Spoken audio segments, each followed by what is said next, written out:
Who's the worst person one of your parents has ever dated? My parents divorced when I was in high school because my mom wasn't happy. She wanted more excitement and spontaneity, and my dad wasn't that kind of person. They tried for a while, but in the end, it wasn't enough. I stayed close to both of them, but I always felt like I was watching my mom go through some kind of midlife crisis. She started dating almost immediately. She never brought the guys home but was always out with someone new. Every week, there was a different name and story about a great date she had been on. It was exhausting. I never said anything because she seemed happy, but I hated it. It felt like she was chasing something she would never find. By the time I was in college, things seemed to settle down. One day, she told me she had been seeing someone for a while and wanted me to meet him. This was different from all the others. She seemed excited. For once, she wasn't treating it like just another fling. I wanted to be happy for her, so I agreed. We cooked dinner, set the table, and made everything perfect that night. She seemed nervous in a way I hadn't seen before, which made me believe this was serious. When the doorbell rang, she practically ran to answer it. I stayed back, finishing up in the kitchen, until I heard her voice introducing him. "This is Josh." I turned around and felt my stomach drop. I knew him.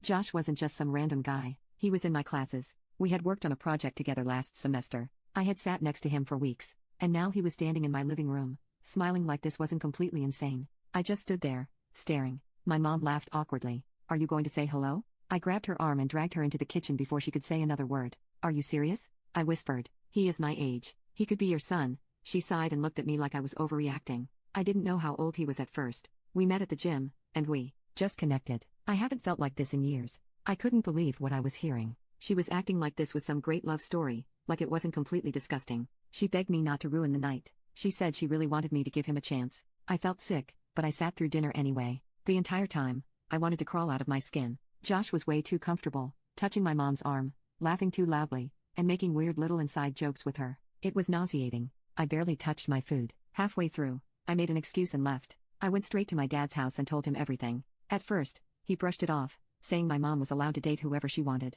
Then I told him Josh was my age. He froze. His face fell. He poured himself a drink and sat in silence for a long time. "Well," he finally said, "I guess there's nothing we can do. But it's wrong." The next morning, when I got home, Josh was still there. I locked myself in my room and refused to come out. Every time I was alone with my mom, I told her how much I disapproved, how disgusting it was. She just kept saying I needed to be happy for her, that she deserved to be happy. Then things got worse. Josh started acting weird around me. He would make comments that weren't outright inappropriate, but they made my skin crawl. He would wink at me in class. One time, he brushed against my back while reaching for something. I told my mom, but she rolled her eyes. She said he was just trying to be nice and get closer to me. Then one day, at school, he took it too far. We were walking out of class when he leaned in way too close and said, "You know, it's always been my fantasy to be with a mom and her daughter." I slapped him so hard my hand stung. Then I ran. When I got home, I told my mom everything, hoping she would finally listen. She didn't believe me. She accused me of making it up, saying I was jealous and trying to ruin her happiness. That was it. I packed